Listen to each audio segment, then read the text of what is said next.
You're listening to the We Are Libertarians podcast network. Find all of our shows at wearelibertarians.com.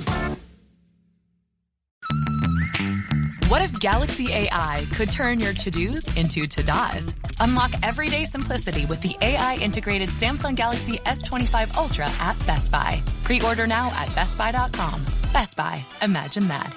Hey guys, have you heard of Goldbelly? It's this amazing site where they ship the most iconic famous foods from restaurants across the country, anywhere, nationwide. I've never found a more perfect gift than food.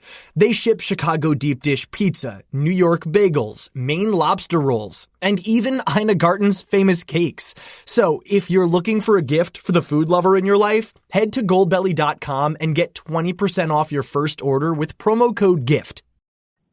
You're listening to the We Are Libertarians podcast network. Find all of our shows at wearelibertarians.com. Welcome to the Chris Spangle Show. My name is Chris Spangle. It is great to be with you today. Make sure you join Wall Plus at joinwallplus.com, W-A-L, as in We Are Libertarians. And I am talking to two people that I like and admire. And Helen Gilson, I have gotten to know you on Facebook, and Ken Armstrong, I got to know you through the vice presidential debates, and they are here to talk about the Christian Liberty Caucus of the Libertarian Party. Helen, Ken, thank you so much for joining me. Good to be here. Thanks, Chris. Thank you for having us. And Ken has one of the all-time great voices. The first time I heard him in the VP debate, I went, holy cow, I wish I had a voice like that. You're very blessed, and you've been a preacher, have you not? I mean, I met like George Whitefield in the middle of the field preaching to 75,000 without a microphone. You know, I may not make any sense, but at least people like the way I sound, so that's a good thing. Let's start with the Christian Liberty Caucus. Ken, you are the chairman. Helen, you are a founder. Tell us a little bit about the caucus, Ken. Well, I'm very pleased. I'll let Helen tell you a little bit about how it happened, but I'm just very pleased to be a part of a growing Christian presence inside of the Libertarian Party. Helen, how did it all start?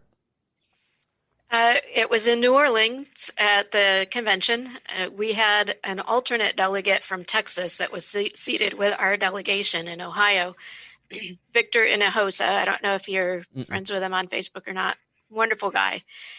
Young kid. I just happened to be sitting next to him. We both realized we were Christians and kept in touch after praying together at convention and just prayed for each other at need and touched base with each other every once in a while, and just kept coming back to us and it being put on our conscience, our thoughts constantly that there needs to be a place, because the perception of the Libertarian Party is that, you know, we're libertines and there's no welcoming place for us, but that's really not the case. The Libertarian Party has been extremely welcoming to me. When I came over from the Legacy Party, I won't even mention it by name, but when I came to the party in 2016, I was open arm welcomed, and everybody knew I was a Christian. I was not a closet Christian, so I was welcomed very warmly, and I wanted to make sure that people knew that that was the case. Yeah, I think, you know, Ken, I know you traveled the country before COVID hit and talked to a lot of folks. I think people have that perception that there is a libertine streak. But my friend Joe Houtman, who's run for vice chair of the National Party, state chair of Indiana, great candidate, often said that libertarians love to fight for a lifestyle that they themselves do not enjoy and are typically fairly boring people. But, you know, there is a large block of Christians. You know, there's the Christian Libertarian podcast, Godarchy, Anarcho-Christian podcast. You know, there is, you know, that's just the podcast, and I'd include us in that as well. What did you see when you would go out and talk to folks in terms of Christian libertarians and how much they might make up this party? Well, what I've discovered before and after joining the caucus is that there are a lot more Christians inside the party than I ever thought I was going to encounter. We tend to think of the Libertarian Party as almost an anti-religionist sort of group. It's got a reputation in the public of being that way. But we are a group that is very welcoming and very affirming to people of faith. We, by the way, as a party, we have a Muslim caucus. I was just told the other day that there's a caucus of Jewish people in the party, so we've got many different faiths represented. I frankly am an unapologetic, unabashed Christian, and I love the fact that I can share that with other Christians inside the party, and also that I can be somebody that people in the party can come to and say, hey, Ken, what do Christians think about this issue, or how do they think about it? So let's talk about what you emphasize, because there are people within the Libertarian Party who look at it and are scarred from the 90s and 2000s. And, this was my experience as, I've been in the Libertarian Party since 2007 and a Christian since 2002. I came from the Republican Party. And there is, honestly, because of the conduct of the what's now being called the Christian nationalist, or, the era of gay marriage and wanting to use the state to enforce Christian ideas, there's a little bit of hesitation when people start talking about their faith and how it informs politics. Have you met any resistance, or is the scars of that era kind of falling away? Let's start with Ken. Actually, I'll defer to Helen real quickly, because I do have some things to say about that. But since Helen was kind of the impetus of this, what do you say to that, Helen? When Victor and I started talking, and shortly after we met, we were joined by Travis Grew from North Carolina. Another great guy. The three of us kind of is what I think of as the founders that were just brought together and just clicked right away. We all agreed that we wanted the caucus to be a place where we can see libertarians through the eyes of Jesus, and that we can help the Libertarian Party see Christ in Christians, because those two things don't always happen. And for me, that means big tent libertarian, welcoming, open door Christian. And, when they say be that libertarian, I want us to be that Christian as well, that open and welcoming. So, Chris, as a matter of fact, coincidentally, last night I was with a group of friends who happened to be Christians, and we were talking about a bumper sticker that I saw 15 years or so ago that said, "God, please save me from your people."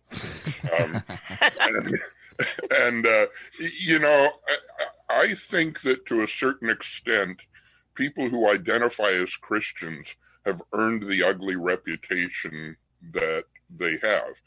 But I also think it's incumbent on those of us who don't deserve that reputation, if you will, to be somewhat assertive about what we believe the faith is really about, and who we believe Jesus really is, and what that should mean to a Libertarian Party. And so, I'm sort of here to say, folks, we're not all of that.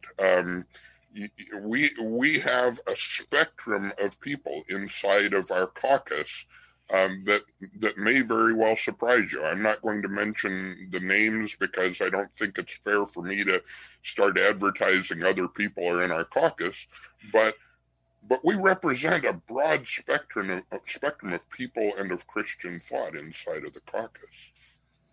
Yeah, do you take a position on denominations or, theological beliefs? I mean, how big tent are we going here? If people profess a faith in Jesus Christ as their Savior, which is, I can't say that we're not in favor of doctrine, because that in itself is actually a doctrinal statement. But we don't get into a lot of the nitty-gritty of denominational doctrinal thought. And again, we've got a pretty broad spectrum of people in the group who look at their faith maybe much differently than I do, but the focus of their faith is the person of Jesus Christ. Helen, do you want to weigh in at all? Sure. I can give you, we struggled with this because of our desire to have a big tent caucus as well as party. So we actually spent several months crafting a 4-part what we believe statement. What we believe is Jesus Christ is Lord of the universe. We believe God created each person with free will. We believe government has no right to infringe upon that liberty. And we believe the only purpose of government, where it exists, is to protect the liberty of its citizens. So, I mean, that's as bare bones as we could make it and still cover what we thought was important to cover. Yeah, makes sense. And I really, the caucus thing is kind of new. I don't know, how long have either of you been, or both of you been in the Libertarian Party? Just 2016 for myself. Okay. It's the only good thing Donald Trump did is chased me out of the Legacy Party. Again, we won't mention that party by name, but right. I've been associated with the Libertarian Party for 22, 23 years now, but as an active dues-paying member, it's only been a few years for me. So I can't say that I'm intimately aware of the origin of caucuses. Well, let me tell you young kids how it used to be in the old days. Yeah. You whippersnappers don't know what it was like back in the wars of 2008. But it's interesting because if you were in the party, like I was executive director of the Libertarian Party of Indiana from 2008 to 2012, and I worked with a lot of great libertarians from Ohio, like Kevin Nedler and Jess Mears, and there were loose associations, sort of like the pre-Prague caucus between Indiana and Ohio and some other places. And then you had, sort of the radical wing with, Darryl Perry and some of those folks. But nobody was necessarily in a defined camp at all. And and the Ron Paul Republican types were in the Republican Party, like Justin Amash was still over there, and they were telling us that the Libertarian Party was a waste of time. So when the Mises Caucus comes in, I was excited about it because, that Ron Paul movement is going to come home to the LP. And that had a weird effect in that all of a sudden new caucuses started popping up. And 2018 was like the first convention where you really had like this battle of the different caucus. I don't know what you call it, plural. But, so is your caucus, I don't know what the rules are with all this stuff. Like, can you be a member of multiple caucuses? I mean, how do you float? Like, if somebody's on one camp and they think that they're on the opposite end of the other, but they're both in that, are you guys trying to be, let me say it this way. Christians, I think, play a unique role in the Libertarian Party in helping to diffuse some of those situations as opposed to inflaming it. Have you talked about that? Helen, your experience is deeper in the caucus. Where are you in that?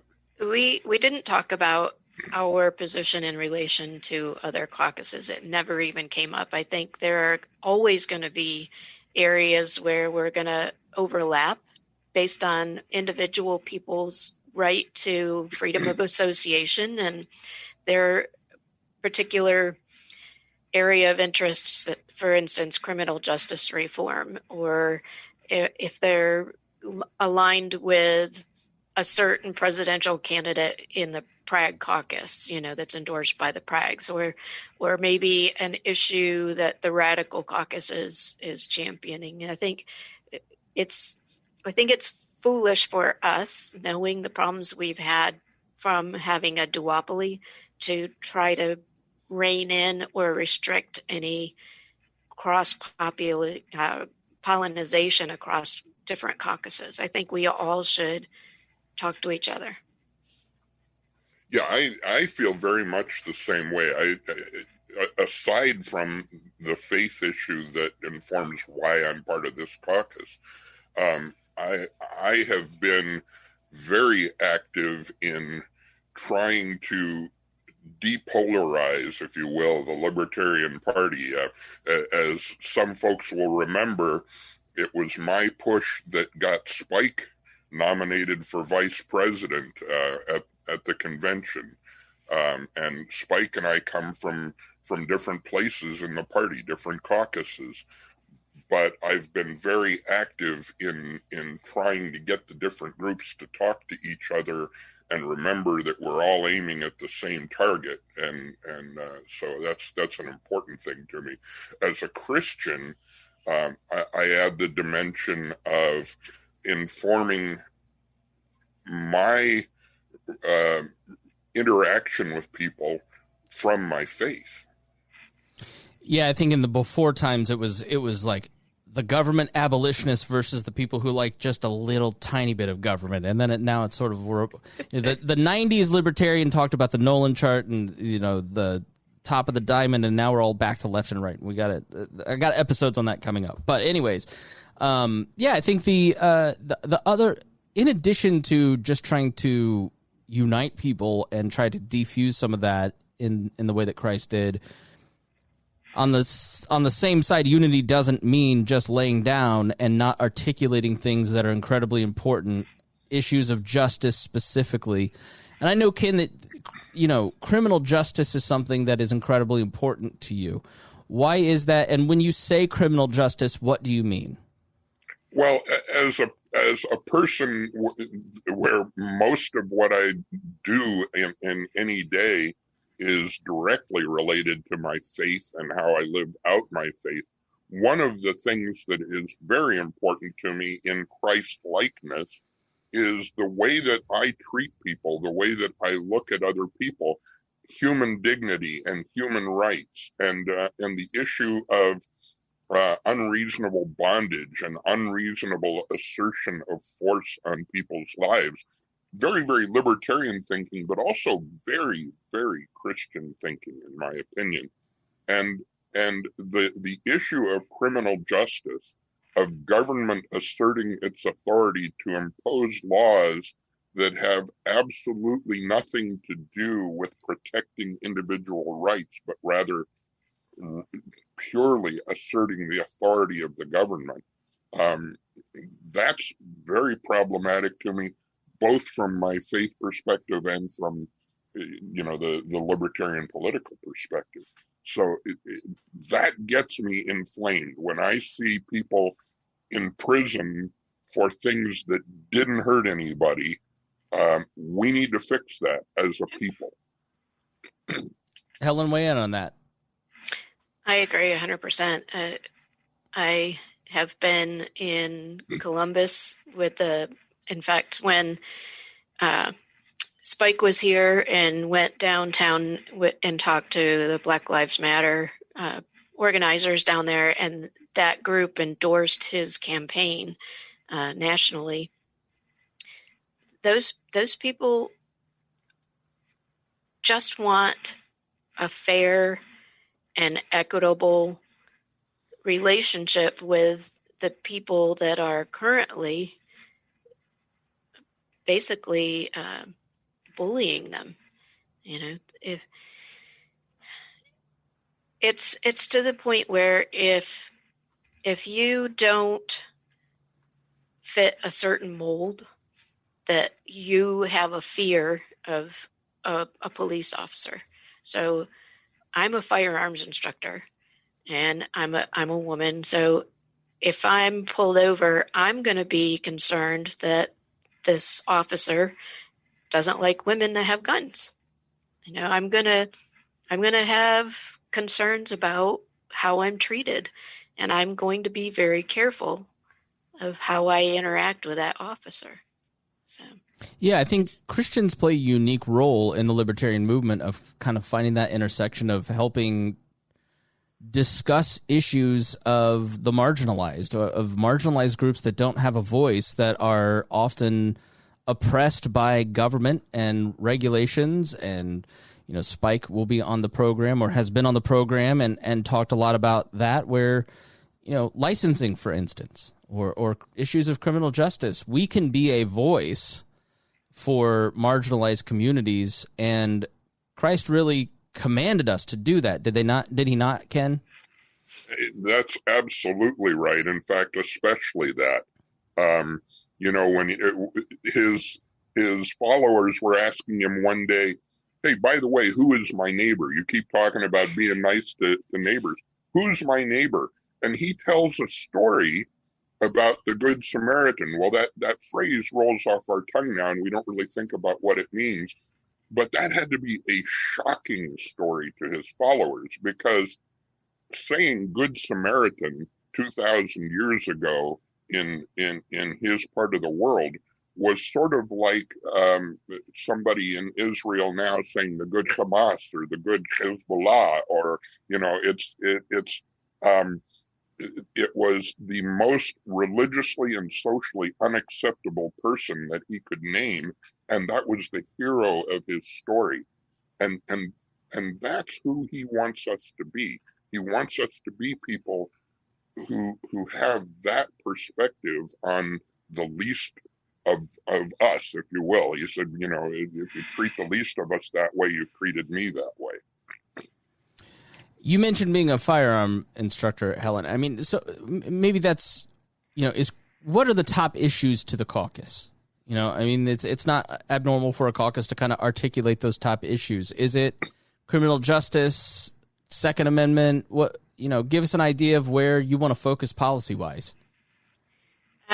We have a whole Slack channel full of those kind of things where if you have a particular interest in something in the platform, whether it's criminal justice reform, or I know the big one is going to be for a lot of people, abortion. And that's going to be difficult to tackle within the party and without, outside of the party. I won't articulate on behalf of the caucus a policy because they're individuals and they're all going to be different. My personal take on abortion is I'm a great fan of Walter Block. I think that if we as a country had simply followed the current platform of the Libertarian Party and Walter Block's evictionist policy since the 70s, we would have saved billions more babies than this wedge issue that bounces back and forth with the two legacy parties. Can you articulate what evictionism is for those who don't know what that means? What he would say, if I hope I articulate it well for him, but what he would say is if someone wants an abortion, they would go in the hospital and have that baby delivered. It would be delivered. And if God wills it to live, it'll live. And if medical technology has caught up to the point where it would be able to save that child at that time, then it would be, allowed to live. I think that just technology, had we been doing that all these years, would have caught up already to any point that you could even remotely say this is life. That's the big question for us. And we have to leave that to lawyers and doctors, not the government, Ken, weigh in here. And is abortion a leading issue? What are some other issues? And where do you want to respond to that too, where you're at? I don't, as Christians, as a Christian leader and as a pastor, and, this is an issue that comes up all the time. We can't hide from it. In the caucus, we have actually 3 or 4 different kind of schools of thought. Helen just articulated one. My personal take on it is that, I hate abortion. I think it's a horrible thing. But there are people who, in the, let's say, the religious right in our country, whose perspective is Jesus hates abortion, therefore we have to make it illegal. Well, that first of all, is very much a theocracy or a theocratic point of view. Everything that Jesus likes is legal and everything Jesus doesn't like is illegal. We got to be careful about that from a national point of view. But also the fact that, just simply using the government to make something legal or illegal doesn't help us with a problem. And in fact, we saw during Prohibition that making alcohol illegal actually made the problem and the impact of the problem worse. So in my opinion, even though I don't like abortion, making abortion illegal is only likely to give us many more problems than we already have, and not likely to get rid of the problem of abortion. And I believe that social problems need to be dealt with by the people in social ways, usually at the lowest denominator, the individual and the community level. What are some other issues that you want to tackle with the Christian Liberty Caucus? Personally, I would like to discuss access for people of faith to government without intrusion. What we find is that very often, the minute we identify as a Christian, all of our motives are now suspect. Why should I allow a Christian to be in government? Well, why should we allow an atheist to be in government? Why should we? What we need to do is educate people on what it is that we really believe is our goal as a Christian in government, but also opening the door so that there's not resistance to people of faith in party leadership as well as in government itself. Helen, I know being from Ohio, ballot access has to be at the top of your list. 100%, yes. Right now, we're getting ready to gear up and start our ballot access petition drive. We have to, in Ohio, in order to register as a party, we have to have a primary ballot, publicly funded primary ballot, and that general election has to have at least 3% for the governor, or every 2 years, the president or the governor. So that's how we maintain ballot access. But we just didn't quite get there with the Jorgensen campaign, so we now are petitioning to get back on. And we currently have, several sitting elected officials for the Libertarian Party that want to run as a Libertarian for re-election in their current seat, and they will have to run as an independent if we don't get our ballot access back. Yeah, the Rainwater campaign here in Indiana was successful at 13%, and so now all of a sudden, statewide candidates they just passed out of committee a petitioning drive for all of those candidates instead of automatic ballot access, and that's sort of what happened to Ohio. You had a successful candidate for governor named Charlie Earl, and I think it was 2010, and then the next John Kasich just changed the laws. The Speaker of the House. Most of those people are in jail who helped pass some of those laws. Who are on their way. Who are on their way. At least they've been charged. Let me say that. So yeah, I wish Ohio all the best. But all right, final pitch from both of you for joining. How do you join, and why should you join the Christian Liberty Caucus? And again, their website is christianlibertycaucus.com. Thank you. Final pitch. Let's start with Helen. I would just ask you to go to the website and sign up for our emails on there and just check us out, see what we're about. Come listen to us discuss issues in a meeting. If you have a particular issue that you would like us to champion, come into a meeting and talk about that issue. If there is a particular issue that you, as a candidate or a campaign manager, want to know how to speak to your very conservative demographic, and you want to know how to speak to them and still stay within the way a libertarian would like to see those things dealt with, then bring it to us and let us help that. In addition to our caucus, there is also something called the Libertarian Christian Institute. I would encourage you to go, Google them. Dr. Norm Horn, if you haven't talked to him, he's a great guy. They have a new book. Here's Faith Seeking Freedom. I would totally recommend that. It's a great book. I have lots of highlights and folded dog-eared corners because there's some really good information in there. So they are not like us. We're very political, where you have to be a member of the party to be, a formal voting member of the caucus, where the Christian Institute is just libertarianism philosophy, and you can be associated with any party. So we both have a different space, but very friendly with each other. Ken, final pitch for the Christian Liberty Caucus. I want to echo what Helen said. First, just come to the website, christianlibertycaucus.com, and sign up for the emails and get to know us.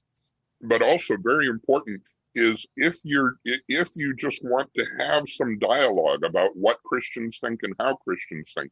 As Helen said, from the conservative perspective, also I would point out, I came to the party by way of being an active Democrat. I was the chair of the Civil Rights Platform Committee for the Democratic Party of Hawaii 20-odd years ago.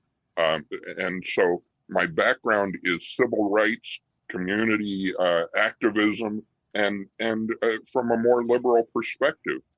But we are all here to be part of the dialogue about how to interact with Christians inside the party. And so absolutely engage us.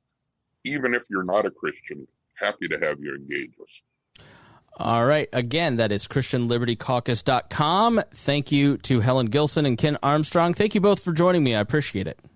Thank you, Chris. Thank you. It was exciting. I changed my outfit several times to be on, the most well-watched and well-regarded show in the nation. So. Well, thank you very much. Yes, this is a very powerful show. We just ended lockdowns in California when we had Jeff Bennett on to talk about it. So I look forward to converting the entire nation to Christian libertarianism.